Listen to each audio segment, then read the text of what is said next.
kondisi Indonesia yang sedang dihadapkan oleh pandemi virus corona, pemerintah Indonesia sedang merencanakan proyek lumbung pangan nasional yang akan bertempat di Provinsi Kalimantan Tengah. Proyek ini bertujuan sebagai solusi dalam menjaga ketahanan pangan di Indonesia. Perlu diketahui, akan ada 2 lahan yang menjadi pengembangan dalam proyek lumbung pangan nasional ini. Pertama, terletak di Kabupaten Kapuas, yang direncanakan menempati lahan potensial seluas 20.704 hektar, dan dari jumlah tersebut telah berjalan 5.840 hektar. Kedua, terletak di Kabupaten Pulang Pisau, yang direncanakan menempati lahan potensial seluas 10.000 hektar. Namun, terdapat hal yang membuat sebagian masyarakat bingung mengenai proyek ini. Presiden Joko Widodo menunjuk Menteri Pertahanan Prabowo Subianto sebagai pemimpin dalam proyek lumbung pangan nasional ini. Hal ini menimbulkan pertanyaan serta memunculkan adanya pro dan kontra oleh sebagian masyarakat. Adanya problematika tersebut. Presiden Joko Widodo pun berkomentar mengenai hal ini. Beliau berkomentar bahwa karena hal ini menyangkut strategis cadangan pangan, maka leading sektornya diberikan kepada Permenhan. Dikabarkan penunjukan Prabowo Subianto sebagai pemimpin dalam proyek lumbung pangan nasional didasarkan oleh perspektif pertahanan negara. Menarik sekali untuk dinanti ya proyek ini.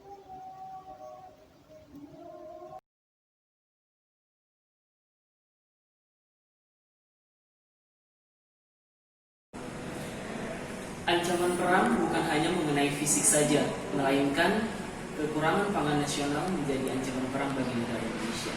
Konsep ketahanan pangan, air, dan energi sudah pernah disampaikan oleh Bapak Prabowo Subianto, dan dalam keberjalanannya nanti, Bapak Prabowo Subianto akan didukung dan diawasi oleh Menteri Pertanian dan Menteri PUPR.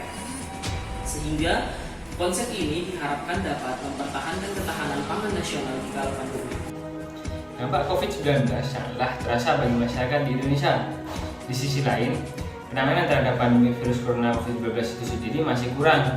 Kebijakan yang diambil oleh Presiden Republik Indonesia, Joko Widodo, untuk menunjuk Prabowo Subianto sebagai bagian dari Menteri Pertahanan sebagai leading sektor food estate atau proyek lumbung pangan nasional. Penunjukan tersebut ditujukan untuk membantu dalam menangani urusan pangan. Penunjukan Prabowo Subianto sebagai leading sektor food estate atau proyek lumbung pangan nasional ini bukan semata-mata menggantikan peran dari Menteri Pertanian, namun lebih ke arah membantu program kerja penanganan terhadap pandemi COVID-19 di sektor pangan. Sehingga diharapkan dengan ditunjuknya Prabowo Subianto sebagai leading sektor food estate atau proyek lumbung pangan nasional dapat membantu dalam mengatasi dampak pandemi COVID-19 di sektor pangan. Yang diharapkan terjadi hubungan saling membackup antara satu sama lain, yaitu Menteri Ketahanan dan Menteri Pertanian dalam rangka mengantisipasi krisis pangan di dunia. Penunjukan Prabowo yang merupakan Menteri Pertahanan sebagai pemimpin proyek lumbung pangan nasional dirasa baik untuk menangani proyek tersebut. Hal ini dikarenakan Prabowo memiliki riwayat kerja sebagai Ketua Umum Himpunan Kerukunan Tani Indonesia. Dengan pengalamannya tersebut, Prabowo dirasa memiliki potensi yang besar untuk memahami dan menguasai permasalahan pertanian yang ada di Indonesia. Selain itu, kerawanan pangan menjadi ancaman nasional berbentuk non-fisik, terlebih ketika di masa pandemi seperti ini.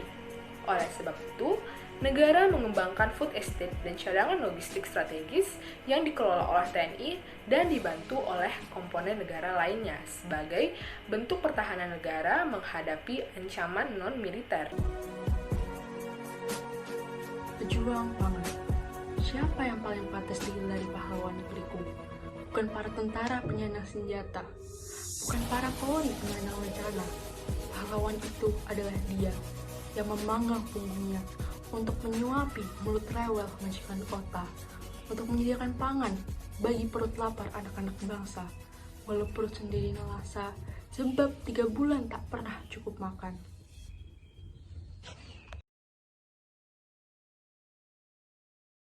Sebenarnya, ketahanan pangan bukanlah kewenangan dan ranah dari Kementerian Pertahanan, dan sangat irrelevan. Jadi sebaiknya tidak perlu diurus oleh Menteri Pertahanan. Ketahanan pangan adalah ranah dari Kementerian Pertanian.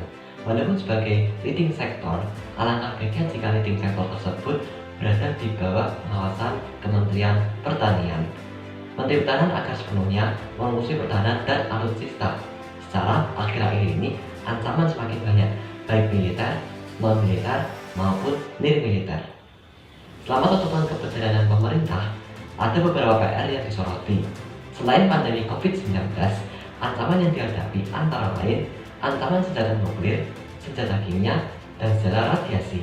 Maka dari itu, Menteri Pertahanan bisa lebih fokus dalam menangani hal-hal tersebut. Data yang ada, kebijakan ini pernah mengalami kegagalan pada saat era Kepresidenan Soeharto dan Presiden Susilo Bambang Yudhoyono. Dengan pola yang sama, kebijakan ini akan diterapkan dan pimpinan proyeknya Menteri Pertahanan. Seharusnya tugas ini diberikan kepada Menteri Pertanian dan kerjasama dan koordinasinya seharusnya dilaksanakan dengan menempatkan kelembagaan sesuai tugas. Menunjukkan Menteri Pertahanan dan Keamanan dalam mengatasi proyek Lumbung Pangan Nasional kurang efektif. Hal ini dikarenakan tugas utama dan tupoksi dari Kementerian Pertahanan yaitu untuk menjaga dan memperkuat ketahanan nasional. Selain itu, Kementerian Pertahanan seharusnya lebih fokus dalam mengembangkan industri pertahanan dalam negeri. Seiring dengan pertikaian atau permasalahan antara Amerika Serikat dengan Cina yang terjadi di Laut Cina, dan Laut Cina ini berdekatan dengan Laut Natuna Utara. Program Lumbung Pangan Nasional ini seharusnya ditugas utamakan kepada Menteri Pertanian atau Mentan, karena Menteri Pertanian ini memiliki fungsi atau tupoksi yang berkaitan dengan proyek tersebut. Pro dan kontra yang terjadi pada masyarakat tidak dapat mengubah keputusan Bapak Presiden Joko Widodo. Keputusan tersebut memanglah dianggap tidak benar bagi beberapa orang. Mengenai ketahanan pangan, siapapun orang yang ditunjuk oleh Bapak Presiden Joko Widodo harus kita dukung dan kita kritik kinerjanya. Dan jangan lupa, kita sebagai masyarakat Indonesia harus tetap mengingat dan menghargai jasa para petani. Karena petanilah merupakan pahlawan yang sebenarnya untuk menjaga ketahanan pangan di Indonesia.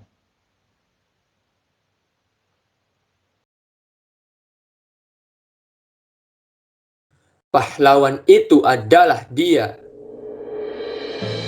yang bercamping di tengah sawah, saben hari bergumul dengan tanah, membelai bulir-bulir padi sambil berdoa, semoga tikus-tikus berhenti menggerogoti padinya.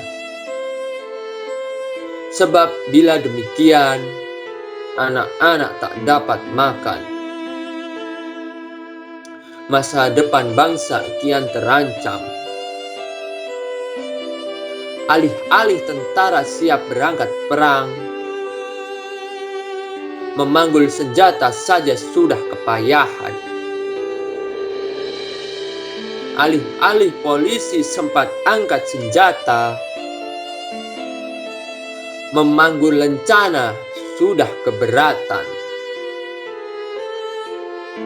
Siapa yang paling pantas digelari pahlawan di negeri ini adalah dia, para pejuang pangan.